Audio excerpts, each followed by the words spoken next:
এখন আমি বলবো what should we do to protect our Muslim identity. এই যে আপনারা বলেছেন যে আমরা ব্লেসড উইথ ইসলাম, ইসলাম পেয়ে আমরা ধন্য। তো এই মুসলিম আইডেন্টিটি আমাদের এই মুসলিম পরিচয়, এটাকে আমরা রক্ষা করব কিভাবে? এখানে বেশিরভাগ তরুণ যুবক, মাশাআল্লাহ, আপনাদের উদ্দেশ্যে সামান্য কয়েকটি পয়েন্টস বলেই যে আমাদের মুসলিম আইডেন্টিটিকে আমরা কিভাবে প্রোটেক্ট করব, কয়েকটা পয়েন্ট বলেই আমি আমার আলোচনা শেষ করবো ইনশাআল্লাহ বিইذنিল্লাহ। মৌলিকভাবে যদি বলতে হয় আমাদের এই মুসলিম আইডেন্টিটি যদি আমাদেরকে প্রিজার্ভ করতে হয়, প্রোটেক্ট করতে হয়, সর্বপ্রথম যেটা আমাদেরকে করতে হবে সেটা হচ্ছে অন টাইমে আমাদেরকে সালাত আদায় করতে হবে। 5 times prayer on time. Push yourself to go to mosque for offering salah. নিজেকে পুশ করতে হবে। প্রথম হিসেব নিবেন, এনএসইউর যুবক ভাইয়েরা আমার দিকে তাকান। প্রথম আল্লাহ তাআলা হিসেব নিবেন কিয়ামতের ময়দানে এই সালাতের। আউয়ালু মা ইউহাসাবু বিহিল আবদু ইয়াউমাল কিয়ামাতি আস-সালাহ। সর্বপ্রথম আল্লাহ তাআলা এই সালাতের হিসাব নেবে। এই সালাতের হিসাব যদি আমরা সুন্দর করে দিতে পারি, সব সুন্দর হয়ে যাবে। এবং ঈমান আর কুফরের মাঝে পার্থক্য হচ্ছে এই সালাত।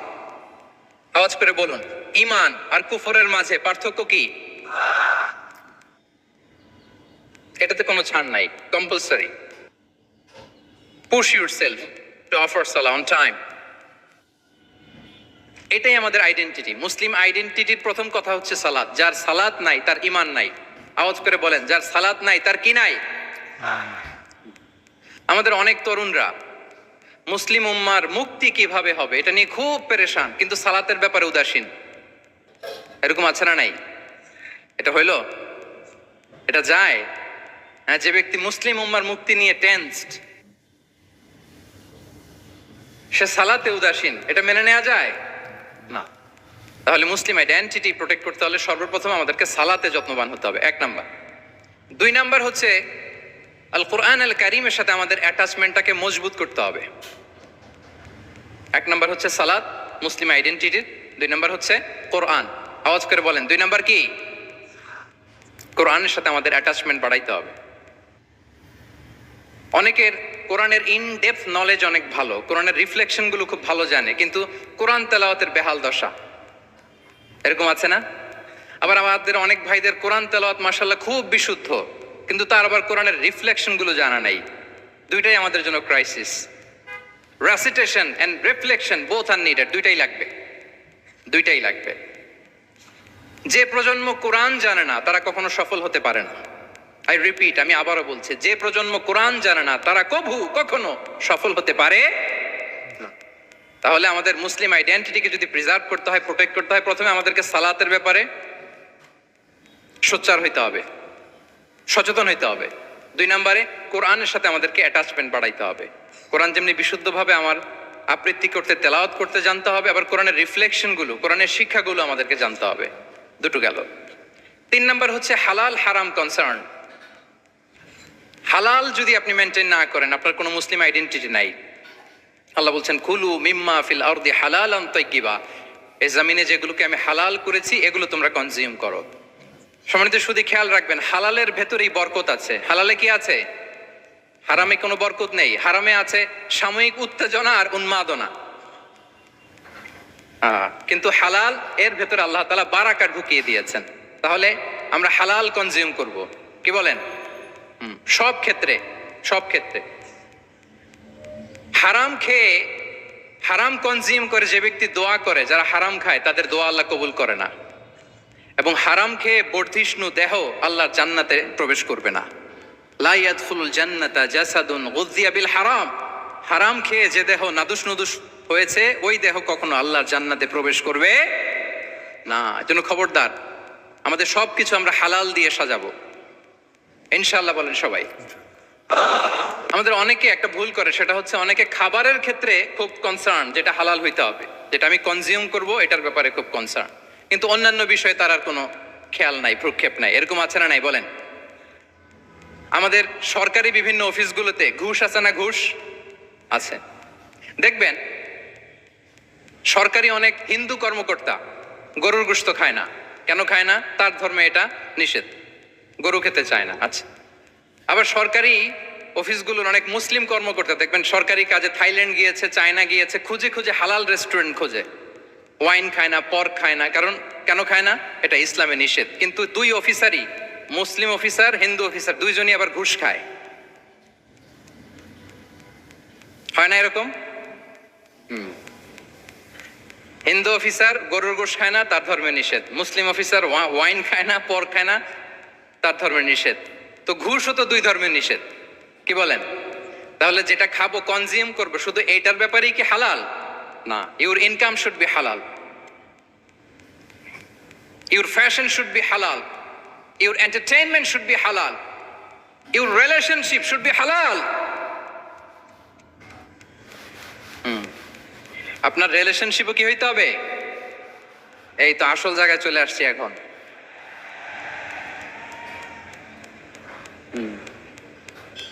হালাল রিলেশনশিপ কোনটা? বিয়ে। এই পবিত্র বিয়ের মাধ্যমে আমরা এই হালাল রিলেশনশিপকে উপভোগ করতে পারবো। এর বাইরে আর কোনো রিলেশনশিপে যাওয়া যাবে? প্রি ম্যারিজ রিলেশনশিপ, এটা কি হালাল না হারাম? হ্যাঁ, ফতোয়া আপনারাই দিয়ে দিচ্ছেন। বলেন, বিবাহ বহির্ভূত যে কোনো রিলেশনশিপ হালাল নাকি হারাম? এক্সট্রা ম্যারিটাল যে কোনো রিলেশনশিপ বলেন হালাল নাকি হারাম? সাবধান হইতে হবে। তাহলে হালালের সাথে আমাদের সম্পর্কটাকে জোরদার করতে হবে। আচ্ছা, আপনারা আমার সাথে আছেন তো? মুসলিম আইডেন্টিটি রক্ষায় প্রথমে কি বলেছিলাম? সালাত। 2 নম্বরে অ্যাটাচমেন্ট উইথ কোরআন। 3 নম্বরে কি? হালাল মেনটেন করতে হবে। আচ্ছা, গেল। 4 নাম্বার হচ্ছে আমাদের একটা গুড সার্কেল মেনটেন করতে হবে always. Engage with good circle, maintain a good circle. যত টক্সিক পিপল আছে এদেরকে ইগনোর করবেন, দূরে থাকবেন। আপনাকেও ভালো করতে দিবে না, নিজেরাও ভালো থাকবেন। এরকম আছে না নাই? ভালো স্টাডি সার্কেল মেনটেন করব আমরা। দিনের মৌলিক বিষয়গুলো শেখার জন্য একটা ভালো সার্কেল মেনটেন করব। এমন সার্কেলে থাকবেন, এমন লোককে বন্ধু বানাবেন যাকে দেখলেই আল্লাহর কথা স্মরণ হয়। কি বলেন? এরকম একটা ভালো পরিবেশ খুঁজে নেন, একটা দ্বীনি সার্কেল খুঁজে নেন। Never stop learning Islamic knowledge. যারা এই যে নলেজ শেয়ারিং সেশন করে, ইসলামিক হালাকা করে, কোরআনিক স্টাডি সার্কেল করে, এই সার্কেলগুলোর সাথে আমরা থাকবো ইনশাআল্লাহ। কি বলেন? সবাই থাকবেন তো? তা না হলে মুসলিম আইডেন্টিটি আমরা প্রোটেক্ট করতে পারবো না। আচ্ছা, 5 নম্বরে হচ্ছে এঙ্গেজ উইথ গুড ওয়ার্ক। কল্যাণমূলক কাজের সাথে নিজেকে আমরা জড়িয়ে রাখবো। এই যে টাইমটা আপনার লাইফের সবচেয়ে ক্রিম টাইম আপনি পার করছেন, বেশিরভাগ শ্রোতাই তো এখানে তরুণ এবং যুবক, এই সময় আপনি আর পাবেন না, কখনো পাবেন না। এই টাইমটাকে যেন আমরা কাজে লাগাই। এমন সময় আপনারা পার করছেন, আপনারা চাইলে বাতাসের গতিকে আপনারা পাল্টে দিতে পারেন, সাগরের স্রোতকে উল্টে দিতে পারেন, আপনারা চাইলে ইতিহাস গড়তে পারেন। এই যে 24-এর এই যে আপরাইজিং হলো, কারা করেছে এটা? হ্যাঁ, প্রবীণরা না নবীনরা? বলেন তো। এই যে আবু সাইদ বুক টান টান করে যে দাঁড়িয়েছে, সে কি বুড়া মানুষ ছিল না যুবক ছিল আপনাদের মতো? আল্লাহ রাসূল সাল্লাল্লাহু আলাইহি ওয়া আলিহি ওয়াসাল্লাম তিনি বলেন, ইগতানিম খামসান ক্বাবলা খামসিন। 5 জিনিস ফুরিয়ে যাওয়ার আগে 5 জিনিসকে গনিমত মনে করো, গুরুত্বপূর্ণ মনে করো। এর মধ্যে একটা হচ্ছে শাবাবাকা ক্বাবলা হারামিক। তোমার বার্ধক্য আসার আগে তোমার এই যৌবনকে, প্রৌঢ়ত্বের আগে এই যৌবনকে কাজে লাগাও।